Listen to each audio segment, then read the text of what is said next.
शैक्षिक समाचारों के साथ आई हूँ और आप चाहते हैं यदि आपको इसी प्रकार के शैक्षिक समाचार एक प्लेटफॉर्म पर उपलब्ध होते रहें तो इस चैनल पर नए हैं तो सब्सक्राइब करना ना भूलें। और देखिए इवनिंग न्यूज में मुख्य समाचार कौन से हैं। शिक्षकों की ड्यूटी लग गई है कोविड में और ना तो उनको कोई सुरक्षा दी गई है और न ही किसी प्रकार का प्रशिक्षण किया है उन लोगों ने, तो इस पर भी ध्यान देने की आवश्यकता है। और 3 दिनों में अनुग्रह राशि के भुगतान का आदेश, एलपीसी व सेवा पुस्तिका उपलब्ध कराने के विषय में आदेश आपको दिखाएंगे। अब आइए खबरों पर विस्तार पूर्वक ध्यान देते हैं। तो सहारनपुर जनपद का यह समाचार है। यहाँ शिक्षकों की ड्यूटी कोविड वार्ड में लगाई गई है, परंतु न तो उनका कोई प्रशिक्षण कराया गया है और न ही इस प्रकार से उनकी ड्यूटी लगाई जाकर कार्य कराया जाना उनको मौत के मुंह में ही धकेलना होगा और इस पर ध्यान देने की आवश्यकता है। मनोज कुमार सिंह, अपर मुख्य सचिव उत्तर प्रदेश शासन, सेवा में समस्त जिलाधिकारी उत्तर प्रदेश, पंचायती राज अनुभाग। और देखिए दिनांक पड़ी हुई 8 मई 2021। विषय है त्रिस्तरीय पंचायतों के सामान्य निर्वाचन 2021 में चुनाव ड्यूटी में तैनात किए जाने वाले कार्मिकों को अनुग्रह धनराशि के भुगतान विषयक। महोदय, उपर्युक्त विषय के संबंध में निर्गत शासनादेश संख्या लिखी हुई है और दिनांक देखिए लिखी हुई 6 अप्रैल। शासनादेश संख्या फिर आपके सम्मुख अंकित है 4 और फिर 4 मई 2021 का कृपया संदर्भ ग्रहण करें, जिसके द्वारा त्रिस्तरीय पंचायतों के सामान्य निर्वाचन 2021 में चुनाव ड्यूटी में तैनात किए जाने वाले कार्मिकों को दी जाने वाली अनुग्रह धनराशि के भुगतान के संबंध में आवश्यक निर्देश निर्गत किए गए हैं। इन प्रकरणों का तत्काल निस्तारण प्रभावित परिवारों के लिए अत्यंत ही आवश्यक है, अतः इसे सर्वोच्च प्राथमिकता प्रदान की जाए। अवगत कराना है कि त्रिस्तरीय पंचायतों के सामान्य निर्वाचन 2021 में निर्वाचन अवधि की गणना का आधार उपरोक्त शासनादेशों में निर्गत किया गया है, जो निम्नवत है।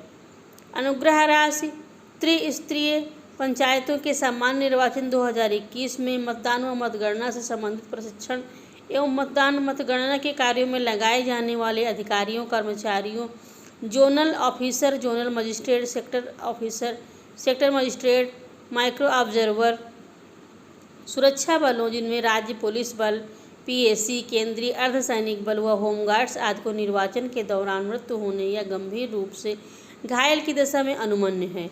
निर्वाचन अवधि की गणना, मतदान मतगणना संबंधी प्रशिक्षण एवं मतदान मतगणना कार्य हेतु कर्मचारी के निवास स्थान से ड्यूटी स्थल तक पहुंचने तथा ड्यूटी समाप्त कर उसके निवास स्थान तक पहुंचने की अवधि तक मान्य है।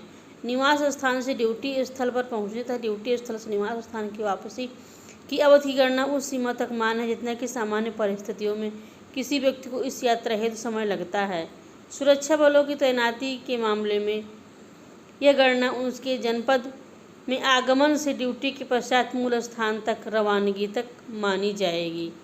केंद्रीय अर्धसैनिक बलों को तैनात किए जाने की स्थिति में यह गणना उनके प्रदेश में आगमन से ड्यूटी के पश्चात मूल स्थान पर रवानगी तक मानी जाएगी। जनपद में तैनात मोबाइल सुरक्षा बल भी इस योजना के अंतर्गत आच्छादित होंगे। ड्यूटी के दौरान किसी असामयिक दुर्घटना होने की स्थिति में अनुग्रह राशि का भुगतान उसी जनपद से किया जाएगा जहां उस कार्मिक की ड्यूटी लगाई गई है। जिला निर्वाचन अधिकारी, पंचायत एवं नगरीय को राज्य निर्वाचन आयोग द्वारा आवश्यक धनराशि उपलब्ध कराई जाएगी।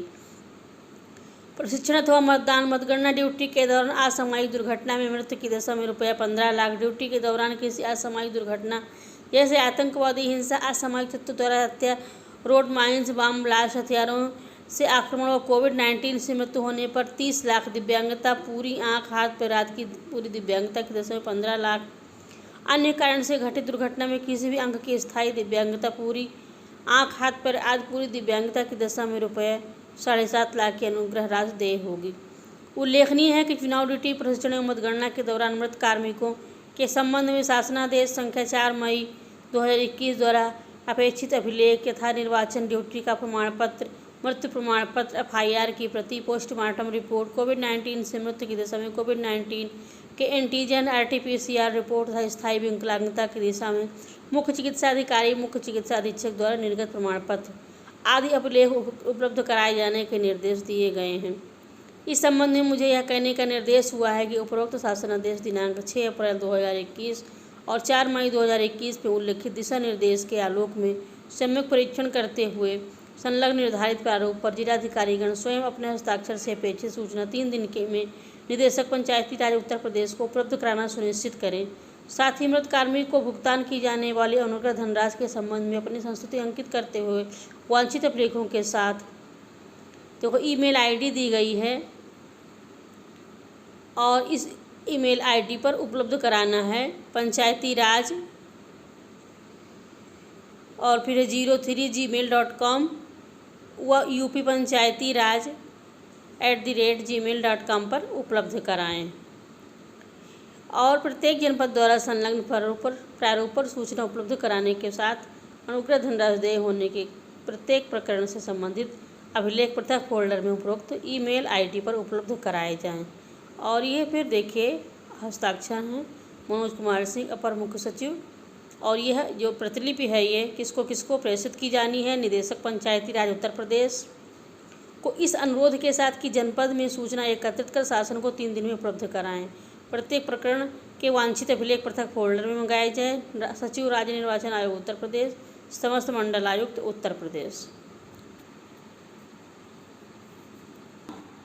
और ये देखिए किस विषय का ये है आदेश, अंतर जनपदीय स्थानांतरण। पारस्परिक अंतर जनपदीय स्थानांतरण के फलस्वरूप जनपद उन्नाव में स्थानांतरित अध्यापकों की सेवा पुस्तिका एवं LPC उपलब्ध कराने के संबंध में।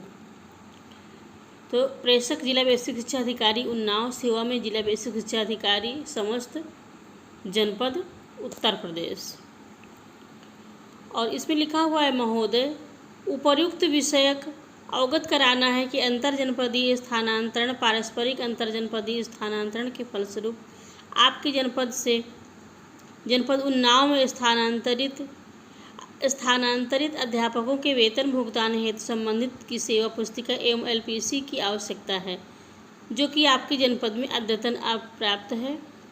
अतः आपसे अनुरोध है कि आपके जनपद से जनपद उन्नाव में स्थानांतरित अध्यापकों की सेवा पुस्तिका LPC एवं डेटा डिलीशन प्रमाण पत्र उपलब्ध कराने का कष्ट करें, ताकि उनके वेतन आहरण हेतु नियमानुसार कार्यवाही सुनिश्चित की जा सके। तो इस प्रकार कार्य किया जा रहा है। और यहाँ पर उन्नाव जनपद की बेसिक शिक्षा अधिकारी का हस्ताक्षर है और इन्होंने किसको उपलब्ध कराना है, देखिए निम्नांकित को सूचनार्थ एवं आवश्यक कार्यवाही हेतु प्रेषित किया जाएगा। महानिदेशक स्कूल शिक्षा उत्तर प्रदेश, शिक्षा निदेशक बेसिक उत्तर प्रदेश लखनऊ, सचिव उत्तर प्रदेश बेसिक शिक्षा परिषद प्रयागराज, मंडलीय सहायक शिक्षा निदेशक बेसिक षष्ठ मंडल लखनऊ, वित्त एवं लेखाधिकारी बेसिक शिक्षा उन्नाव, जिला बेसिक शिक्षा अधिकारी उन्नाव।